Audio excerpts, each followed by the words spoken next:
When I come to Indonesia every time, I'm humbled for the ease of which I can do research at home because a lot more things are digitized. Get to know the archives well, get to know your archivist well. Not only trying to insert your own voice, but there's a lot of the foremost titans who are no longer with us, who definitely were the trailblazers in finding that, Hai FISIPtarians, kembali lagi ke podcast FISIP UINSA. Welcome back to Ngusik, Ngumpi FISIP Asik, a podcast with long legacy in Fakultas Ilmu Sosial, Ilmu Politik UINSA dan Amber. I'm Ilham, and in today's episode, we are going to talk about something that sounds very historical, but is actually very future-oriented, about how history can help us learn and shape foreign policy. At UINSA dan Amber, our vision is to train our students to become a good and prominent international relation analyst, and to do all that well, we need more than just headlines and social media. We need historical depth. We need people who are able to read archives, documents, and long-term patterns, analyzing them to become a knowledge into clear, forward-looking policy ideas, as we have learned this morning, and our guest today is someone who does exactly that. It is a real pleasure for me to introduce Dr. Dan McCoy. Our pleasure, sir. He is a historian from Southeast Asia and Indonesian foreign policy with a PhD from Northern Illinois University, and beyond academia, he has been actively involved in policy-oriented discussion, including a newly fresh from the oven joint program between Indonesian Parliament and Northern Illinois University titled History for the Future. He has also gained experience in the policy world throughout research fellowships and review activities, and we will learn in this podcast how our student can do to follow your footsteps, building a career and intersection between research and policy. So Dr. McCoy, thank you so much for being with us today. Thank you for having me. To start, I'd love to go back a little bit and talk about your personal journey. Could you share with us how your interest in history and international relations first began? Oh, my interest in history began when I was 5 or 6 years old, reading biographies adapted for children on the American presidents or 20th century events. And I feel like my history has been moving in certain geographic directions or temporal directions since I began my undergraduate years, almost 20 years ago. I used to look at more European history from the Middle Ages to the present. I focused a lot on the conflicts of the 20th century, the French Revolution, the Russian Revolution, mercantilism. And then I began segueing into more of colonialism, looking at the Opium Wars and how the British and the Dutch and the French were interacting with the cultures and the groups here in this part of the world.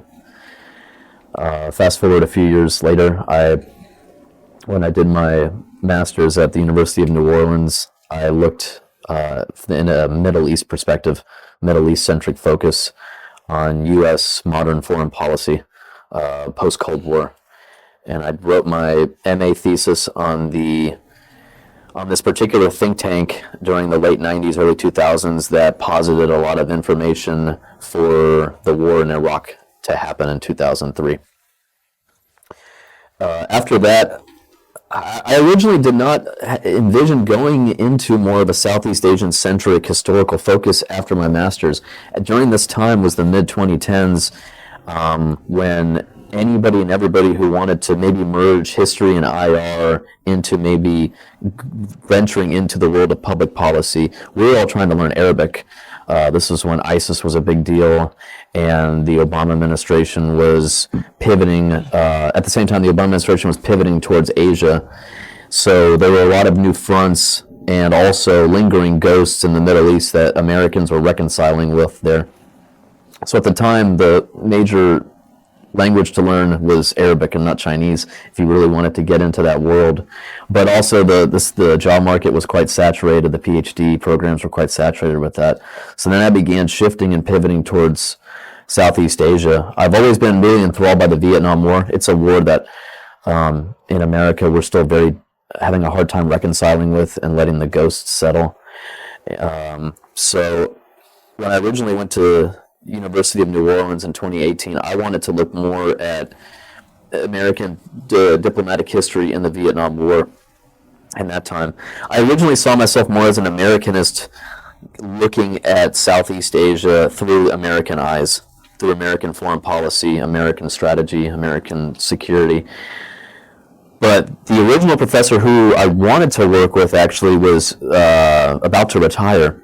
And so he was, at the time, and still has left quite a void in the history program there, Dr. Kenton Clymer, one of the foremost diplomatic historians at NIU and in the United States. He's written a lot on U.S. Cambodian foreign relations over the last 150 years, U.S. Burmese relations. So then, when he was retiring, I pivoted to the second country, Indonesia, that's always captured my attention a lot. And it's always been this, at the time, it was a major question mark. I didn't know much about it. In the common discourse and lexicon and educational system in the U.S., we're not taught anything about Indonesia. It's a very big mystery, being the fourth largest country in the world, the largest Muslim majority nation. Americans know next to nothing about it. In fact, a couple of months ago before I left, I told some of my friends at the gym that I was going to be moving to Jakarta, and they asked how big it was, and I'm like, there's 30 million people in the entire metro area. We didn't know that at all. And in the state that had 2 million people where I was living. So it was a time to pivot in that direction. So then, as I was thinking about what my doctoral research was going to be on, I really wanted to. At that time, I came under the wings and the tutelage of Dr. Eric Jones at NIU, who I regard as my scholar father. He's afforded me so many great opportunities in this part of the world and the states connected to Indonesian studies. And when I was building my prospectus for my doctoral research, I wanted to make it more Indonesia-centric. I wanted to give more of a subaltern feel to it, ground up, not so much a 30,000-foot Americanist bird's-eye view of it, but I wanted to gain a sense from the players and the machinations on the ground in Indonesia within my frame of analysis. So long story short, that's been my maturation and my progression from being an Americanist looking at this part of the world to now considering myself an Indonesianist who is very much writing through a regional-centric perspective. And for my dissertation and now in my current research, I'm finding more ways, and also being very intentional about divorcing the official and unofficial narratives in this part of the world from the global north and the west. I want this region to stand on its own because it has its own stories to tell, and storytellers like me from the west who want to try and channel that for other audiences around the world that could really benefit from learning about the people and the events in this part of the world that shaped where we are now. Okay, couldn't agree more about what you have stated, that Indonesia is perhaps the biggest, most invisible thing in the world. And what makes you distinct is how you already set your heart at 4 years old, in particular, as you have mentioned, after reading some kind of biography book.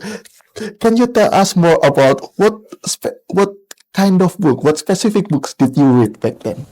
Oh, back then? Yeah. Biographies on Abraham Lincoln, George Washington, and then, great fictional stories like The Red Badge of Courage. And then going to the great English literary figures like Charles Dickens, Tale of Two Cities, Treasure Island, those kind of things. Oh, that's quite heavy for a 4 years old. I mean, not 4 years old, this is going through elementary, for sure. Oh, that's nice. And talking more about learning history, many people think that history is only about the past, as you have mentioned how you set your heart as you saw how Vietnam is about reconciling your heart and fellow American. But your work is clearly connected to present and future policy debates. When did you first realize that historical research could be directly relevant to foreign policy making? During my master's, for sure. When I was looking at a contemporary historical issue and engaging with characters that were very much still alive and very much still operating in certain channels of the government or the think tank landscape. So my progression has definitely gone from looking at the dead to looking at players and individuals that are very much alive still, and then also events that continue to reverberate across our world with much more of a severity and a resonance than, say, the French Revolution from then, even though that still resonates. But, you know, when I wrote my MA thesis on the build-up to the Iraq War, we were only 14 years removed from 9/11, you know, which this group that I looked at used as a pretext to go to war in Iraq after Afghanistan. So everything was still very fresh and fluid. And that's a very, what I'm still trying to, better acquaint myself with is the ins and outs of contemporary history, how to engage contemporary history, how to write it in a not so du jour kind of way, you know, really take a step back and see the pieces connect to each other. And because writing contemporary history is very much another kind of endeavor than writing, say, about ancient Rome or Greece. Okay, and by that you means writing about ancient Rome is already settled facts and agreed with many A historians. lot of it, yes. You know, a lot of voices already in the room, and so, you know, not only trying to insert your own voice, but there's a lot of the foremost titans who are no longer with us, who definitely were the trailblazers in finding that, you know. Not that there aren't now, that there can be now, but with contemporary history, sometimes having more voices in the room can be a detriment or a benefit, you know. It's more voices fighting with each other, but it's also a way to stake one's, claim, intellectual claim of something that they think is right, or they think should deserve more attention. And things that happened then that are still dramatically influencing the course of today. Okay, that's good. And as you have mentioned that you have set your heart in the time that you wrote your thesis about Iraq wars back then. If you look back at your journey, specifically in that moment when you wrote your thesis, what things that really convince you, yes, history can really speak to the policy? Just from the same debates and the same voices that were still in the room from the time period that I was looking at only 20 years earlier, and basically seeing the living, breathing vestiges from the past, trying to shift public policy in real time. Because if I'm writing about Iraq and the lead up to Iraq, and at the time ISIS was in Iraq and Syria, this is all reverberating from an American presence only 15 years earlier, a direct consequence of it. So in that sense, everything is moving very quickly, and the historian has to find a way to tether the rapidity of these current events to the past, you know? That's our job, and that's what I've been trying to do when I'm trying to let history benefit the direction, or in a healthy way influence the course of public policy. Be that kind of that sensible apolitical tether, you know, to the past, and an anchor of sorts. Okay, we have perhaps moved on to the core idea of today's episode, the phrase that you have used in your work and your past seminar, history for the future. So when you say history for the future, what do you mean by that, and how is it different than just studying history for its own sake and memorizing and reminiscing the past, perhaps? Well, what I've seen is, you know, public policy makers and lawmakers and other sorts of public intellectuals and people in government, they're always looking for better ways, ideally, to extend their culture and their brand and their worldview to both friends and adversaries. History really is really beneficial in dictating where we could go in the future, because the best way to learn about somebody is to learn about their past, right? And that's multifaceted, you know, it's culturally, it's societally, it's economically, it's ideologically, all of that. And I mean, this is how certain intelligence agencies train too. When an operative or somebody's trying to embed themselves or learn about this, a region in which they will be embedded, they need to learn about every sort of major facet. And historical knowledge is integral in that too. So I think one of the best ways to engage with our partners in the world and our adversaries, I'm speaking from an American perspective right now, and engage in that and hopefully build better bridges of cooperation towards the future, we need to know about their historical background, what makes them tick, what has brought them to this present day. Because nothing, as I say, nothing happens in a vacuum. Everything has a breadcrumb and a consequence. And what we're seeing in the Asia Pacific and what we're seeing with China's rise, you're seeing a clash of ideologies right now, and also a clash of how to do things between China and the West. China is very proficient at playing the long game. They have a 100-year-long, long-term strategic vision. They're not impatient. The West, especially right now in the United States, they want short-term gains. Whether it's, think of it as like a buzz on social media, like that dopamine hit, or in the stock market. We want something fast and right now. Whereas China, you're seeing just the maturation of their patience playing out. And it's creating this really clash right now. And Americans, at least in the discourse in my country, they're trying to reconcile with how to reshape policy to match the Chinese. And it's always in very combative terms. A lot of them, they saber rattle. They want to beat the the drums of war. But I think to really bring this world forward is to know from the Americans, to learn about the Chinese on deeper levels from their history, in order to not be enemies, to better cooperate.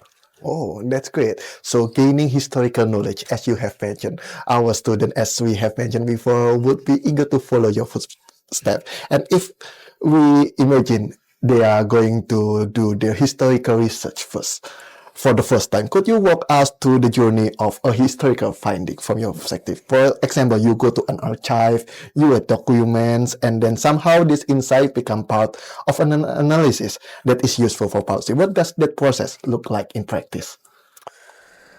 Depends on what you're looking at and what archives you need to hit. But one of the main jobs of the historian is to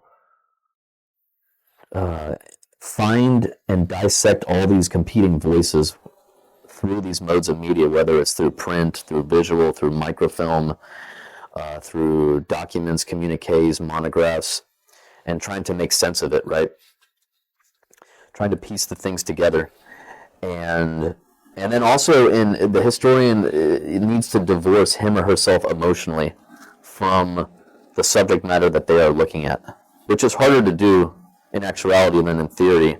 But also, we're trained at a relatively young stage to do that. Look at things apolitically and try really hard not to graft our present political perceptions onto this period. If I'm writing about American slavery or the American antebellum South while slavery was still going on, and we're living in, say, the Black Lives Matter period, there's going to be a lot of narratives and viewpoints that I'm reading in my daily social media feed or my newspapers that will embolden me emotionally. But if I'm looking at that, I have to divorce myself emotionally from looking at these perspectives and trying to better understand these viewpoints from 200 years ago, for instance, from how those people then analyzed it.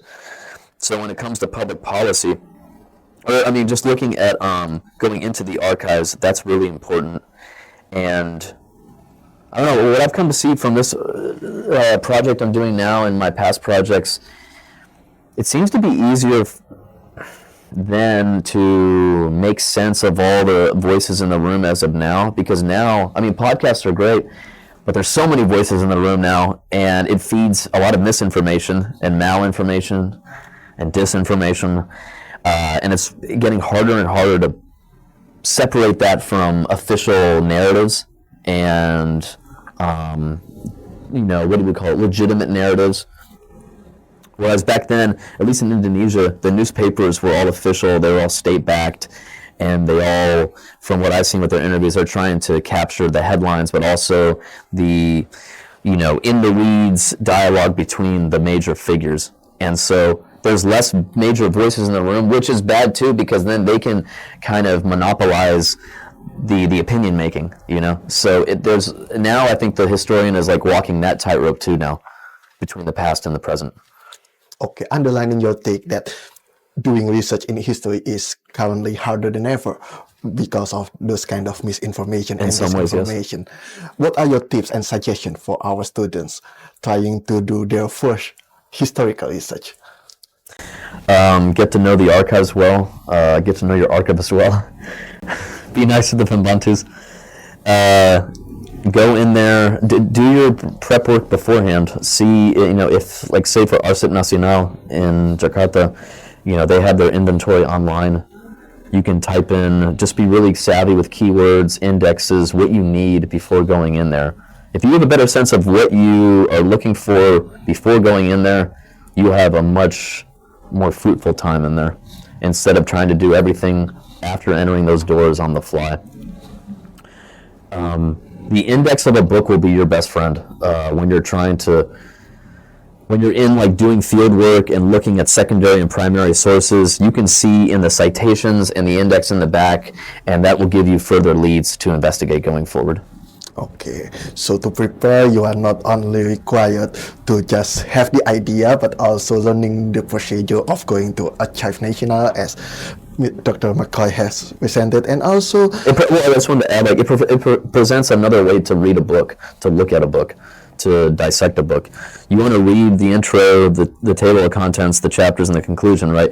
But it's these, like, little pieces that make the book what it is, the footnotes, the citations, the bibliographic sources in the back. That is what separates a lot of, like, scholars from non-scholars. Okay, and as you have underlined your experience going to National Archive Museum and so on, is there anything in your perception that is unique to Indonesian culture and Indonesian specific location when you learn about history compared to other places? In terms of gathering history or the history itself? That would be nice. Gathering Both of them. Yeah. When I come to Indonesia, every time I'm humbled for the ease of which I can do research at home, because a lot more things are digitized. And we have this thing called FOIA in the United States, which is the Freedom of Information Act, where we can write and request for certain materials to be declassified. Whereas here in Indonesia, a lot of things have yet to be digitized, so you really have to dig, and it really inspires patience and also imagination and creativity. By digging, you'll find the best things here, and you have to be patient with that. I found so many great photos and things in the National Library, like I showed today at the presentation, some of it that I would never find online. That might not ever go online, because a lot of these papers too, like Angkatan Besanjata, Sawarakaya, they're all defunct, they're not around anymore. And so if these don't ever become on the internet, then the responsibility is for us students and scholars to go to the archives and the libraries to get it. Otherwise, the public will never see it. Specifically about digging, so many students today can also feel overwhelmed when learning about the vast literature of history, looking for the documents as it can be buried somewhere else. So what would you say to young people who are passionate about learning history in international relations to keep their spirits going on for not only throughout their research for months, but also for years throughout their career? Oh, well, just take solace in knowing that there's a rich backlog of great scholarship and literature done by historians, cultural anthropologists, social scientists from before us who are no longer living, who really set the groundwork that has made our work easier in a way, in many ways, to carve out. I'm talking about people like MC Ricklefs, Reed, a lot of guys who came in during the Dutch period and after the Dutch period and doing just the seismic digging in the archives. So reading, it's important there if one wants to gain a sense of Southeast Asian literature, what Southeast Asian studies is to look at these titanic books by these titanic scholars. And from then, that will really begin to shape how to investigate what you would want to investigate. Okay. start from the Titanic book, something that you can deliver fast and firstly, and then you can learn another book that may cite or develop from that original thinking. So if you could recommend one habit to learn those Titanic books and many literatures, so student can explore or follow your footpath, what would that habit be? I would definitely occupy the library more on your institution. Okay. The library, is a repository of so many good things still. I might sound very old saying that. I'm not even that old, but you'll be surprised by what is in your library, especially when it comes to what we're looking at, Southeast Asian studies, Indonesian history. And from then, it just creates all these avenues and all these questions that you can have that. So the way that I got through these, I had to do a field with one of my professors on my committee that was, the main question was, what is Southeast Asian studies? Who has contributed to it? What literature occupies this niche? And so I read 20 or 30 books by the Titanic figures on this from the last 200 years.